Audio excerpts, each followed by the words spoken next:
Hey, what's going on, guys? Today I want to do an unboxing video for the 1/10 scale Big Rock. It just came out from Arrma. It's basically a tweaked and redesigned granite, but of course it's got the Big Rock look that most people fell in love with the Nero.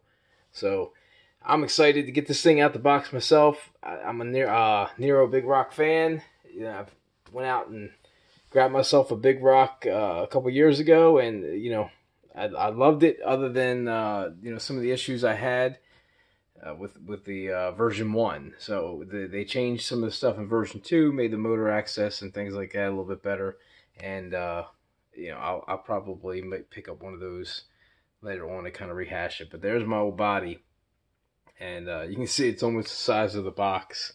So I'm excited to get this thing out, man. I'm not a big 1/10 person, but I'm going to have some fun with this truck, and we'll see what it's all about.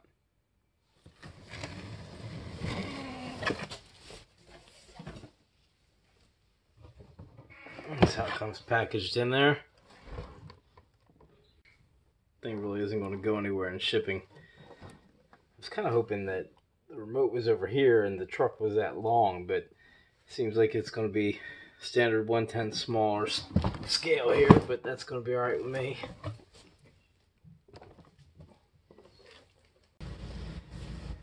Tell you what, that blue is shiny.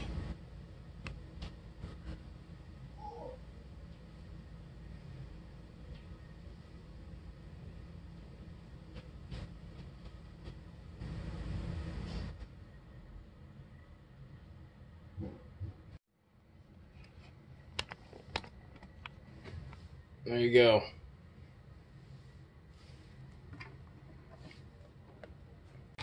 So we're gonna go as we see it here. So they did a great job replicating this truck for a smaller scale, and even adding some things to it that I think are nice little touches, like this little step-up plate. It has no physical purpose other than for looks, but it's still a nice little touch. But and I'm not nitpicking here, but with the Big Rock, I would have liked to have seen stuff like this be on there, and the logo right here. I think that would really have sealed the deal on the transfer from the the Nero over to this 1/10. But again, I'm not going to hold it against them.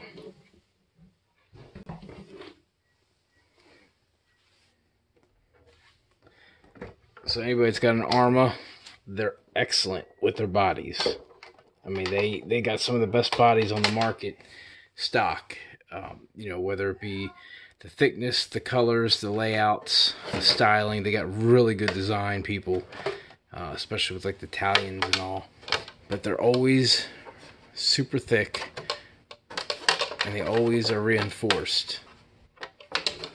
And they always come with the body clip holders, which used to annoy the hell out of me because they would scrape my body up. But once I realized I wasn't losing pins, and again, I didn't worry about the body too much, but after it bashes it a couple times, it's going to get scratches on it, so it's no big deal. But that is such a gorgeous blue, guys. I can't explain. It's kind of like I like to say it's almost the same color as the Notorious right now. Pretty body.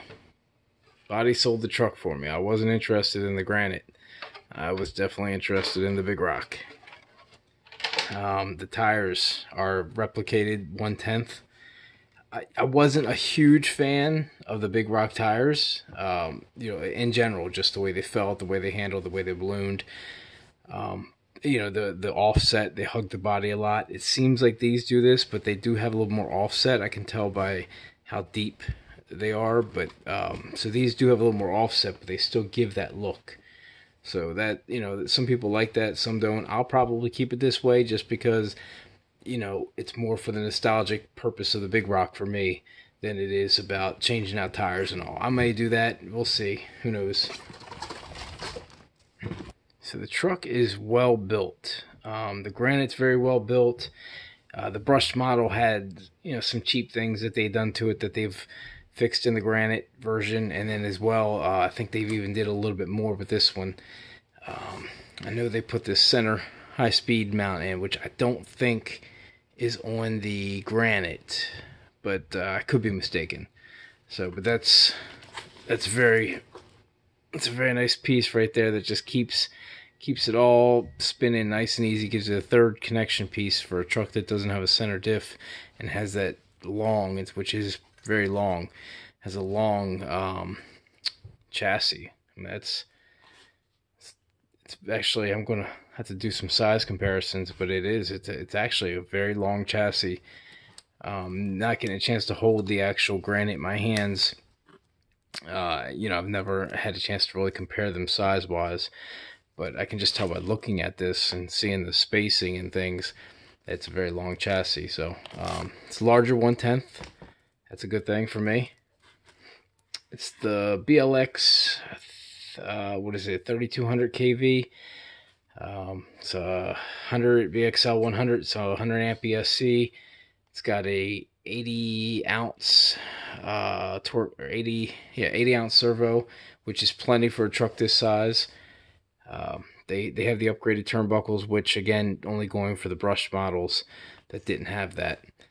One thing I did notice that I do love, and I tell you what, it's very hard to find, is a truck with great rebound. And Arrma's always great about that, man.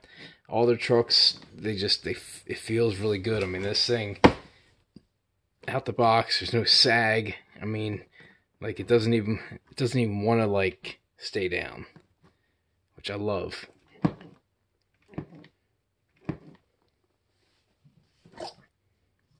So this does have a slipper clutch in it. I'm not sure about the stock pinging yet on this, or what we would have to do to get this to 50 if it doesn't do it out the box. But find that out as we go. I'll know, maybe I'll do a speed run on it while I still have it out early fresh and see where we're at. And, if I'm not at 50, I'll probably get it to right about 50, maybe 55, and kind of leave it. I'm not going to play around with this. I don't need to, do 60 plus on this thing. I want it more for a basher. And to be honest with you, if it's 50 out the box, I probably won't even touch it. It's only if I have to get it to 50 will I probably tweak it anymore. So they got the EC5s. Luckily I sell them, but I don't have any. So I'll probably change mine out to more common. These wires are a little bit thin, but I might go with my XT150s just because I have a ton of batteries with XT150s. It's a little overkill for this truck, but great for convenience purposes for me at least. So what else we got here?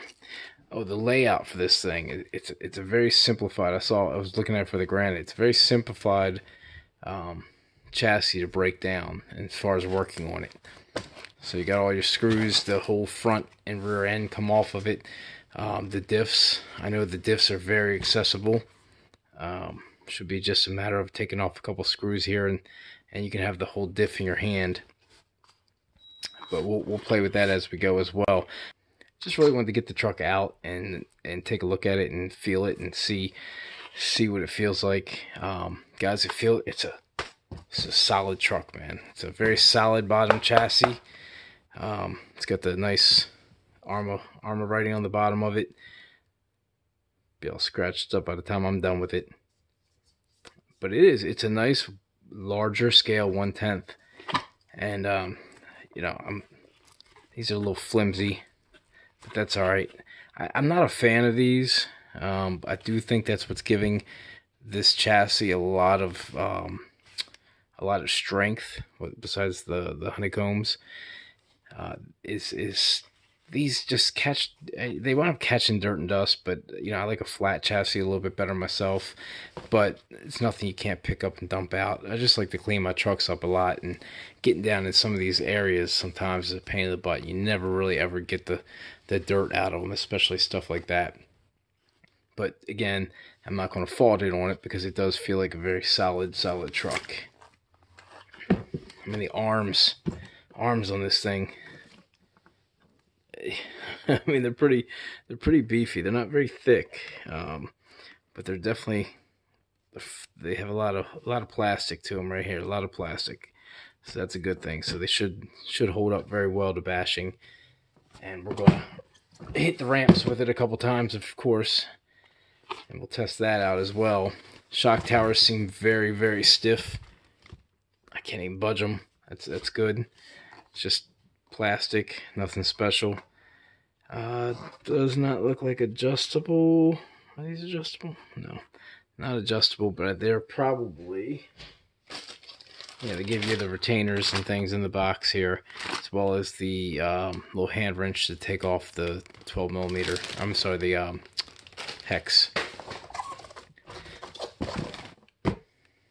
nut. Not hex, that's what I was thinking.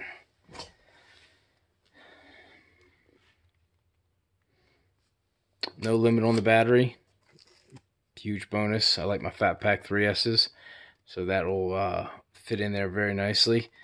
I'm guessing this is maybe for the wires, so that the wires don't have to lay flat. I'm not sure what this stuff is, if it's just chassis design or what.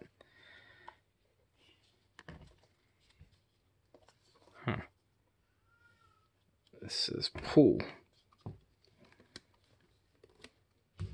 I don't think I want to pull this. It says pull. So I have a feeling that that is probably after you take a couple screws out, but there's only, I just looked, there's only like one screw over here, so maybe it's that one screw right in there. Seems like that's the only thing holding that on.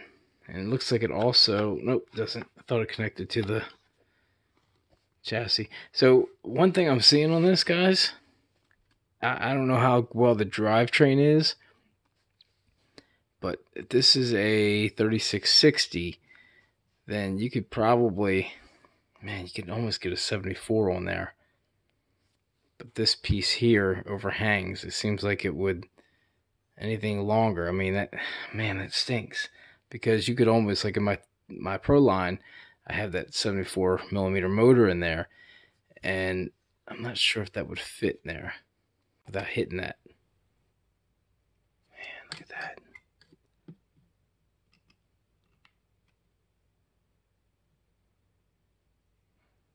It, I don't know if you can see that or not, stops right at it. So 74 looks like it is right up to this. So the 74 would fit. I'd get it to fit. If I would have to shave that a millimeter, if that, which I don't think I'll have to. I think it'll fit. But I gotta say, man, I'm very impressed. I like the tires on the Granite, like I said, a little bit better. I'm just not a fan of the tires in general, but they do have that Nero look, and they're very much identical from what I remember. For the price point that this truck's coming in at, for $330, I mean, it's it's hard to beat this price for $330 if you're looking for a 1/10 truck. The only benefit you might get elsewhere would be having the ready to run, say like in a Red Cat class, you got the ready to run trucks that you could get for like $240, something like that, that have batteries and everything else in it. So if you're on a budget and you don't have batteries and you're just starting out and you don't want to have to go get it, I can tell you from personal experience, save up and get the better stuff. But I know starting out, you want to practice on it, you want to beat stuff up. You don't want to spend a ton of money at first. This still is not a ton of money when you're considering, you know, like the market roughly for 4x4 brushless right now. Baseline stuff is right around like 220, 230. It can get up to 260, 270, like with some of the newer trucks. But for where this is at, coming in about $50 more than that, about $30 less than like the Team Red Cat MT10E, I can tell you this is definitely, I think this is a little bit better of a layout than the MT10E, other than the fact that it doesn't have the center diff. But it doesn't have the motor restriction here, which I love on this versus the MT10E. That's something that I have a problem with the MT10E, is just the fact of how motor limited it is. Yeah, I mean, you put 3660 in there and you have to alter the steering link a little bit to get it to fit properly, which I ran into that issue. It's not a huge deal, but it's still something I don't want to have to do. And I'm hoping that this isn't going to be an issue, because I do like I might go 4S on this eventually. I mean, now knowing that I can do that. This drive shed, this is just a See, I'm not familiar with the 1/10 on these Arrmas. I guess I'll be looking to see if there's an upgrade for this, because if this is plastic, I don't know that I would want it to be plastic. Especially going 4S. I'm not really speaking as much on 3S right now, but thinking more for the future on 4S. So I'll keep an eye out for that and see if there's anything on that maybe they make that in steel, or they got an upgrade, or we'll find out. That's strong enough, and if I break it, we'll replace it and just go from there. So I will have some fun figuring this truck out, and I'll try to do as much as I can to document and let people see it, because I really do think it's a nice truck. And for the price point, Arrma's always great on price. I mean, they throw big motors in their 1/8 scale trucks, and that's what people want. And I'm going to tell you, you're getting a quality truck. I can tell, I can feel it, you can see it. It's just well built. So it's not cheap. It's not going to be a baseline model. So comparing it out of the baseline stuff, you're in a $300 to $400 range even for some models, especially if you're getting into some of the Traxxas 4x4 VXL, like the Rustler and things like that. I'm not a Traxxas fan. I've had Traxxas for years. I speak from experience. Just not a Traxxas person. I'd like this. This to me is way better than any chassis that I've seen in Traxxas vehicles, period. And this is the 1/10 $300 vehicle. 74 will fit in this thing, man. That's impressive to me right there for a 1/10 vehicle. That's what impressed me so much about the Pro line, was just how big of a motor you can actually put in it, plus the drivetrain and the truck handled it. It actually feels like I couldn't imagine driving my Pro line with a 3S in it, or a 3S system, like a 3660. After driving it pretty much the way it is now with the Tekin setup in it, there's no going back. So this I'll probably play with for a little bit, and when I want to do something different with this truck, that'll probably be one of the first things I upgrade, just to see what it takes and have some fun. I'll probably take this thing out and drive it for a bit, get a couple runs down on it, get some feeling of it, kind of that way I can maybe do comparisons. I might even take my Pro line out, or maybe even the MT10E out, and run them at the same time, so I can have that initial feeling of how everything's going. But both those trucks are also hooked up, and it's really not a fair comparison if we're comparing power, because again, 74mm motor is going to definitely be a little more intriguing to me than whatever's in this one. But that's not what I'm here to do, so I'm going to probably just take this thing out and have fun with it, man. I'm going to hit some ramps with it, just going to let it go, and we'll see what happens. And you can never really go wrong. Well, you can, but it's always fun. And if we break something, we fix it, and we'll go from there. We'll find out if there's any weak spots, but it looks pretty solid. That's a good thing. Haven't broke the Pro line yet, and broke very little in the MT10E. So durability wise, it's in a good class, and it feels like it's the better of at least the MT10E as far as the overall layout and feel of the truck. The Pro line's solid, but it may be a little smaller than this, which I like a larger 1/10, so that would lead me back towards this a little bit more. But again, we'll see some of them comparisons in that video. I'll do a review and that all at the same time. But that's all I wanted to do, guys. I just really wanted to experience this with everybody, because most of the people that know me know I loved my Big Rock, and this was definitely going to be in my collection one way or the other. And it may not be a lifer. We'll see. The larger one wasn't, but it's something that's going to hang around for a little bit until I can figure that out. And hopefully I'll have some fun while I'm figuring it out. And hopefully I can catch something to show you guys. I mean, I'll do what I do. I don't get a chance to film every single time I go out, but I'm definitely going to make it a point to the first couple runs of this driving it. I usually try to do that for sure. But all right, guys, I appreciate everybody, and check out the Big Rock, man. This thing's no slouch for sure.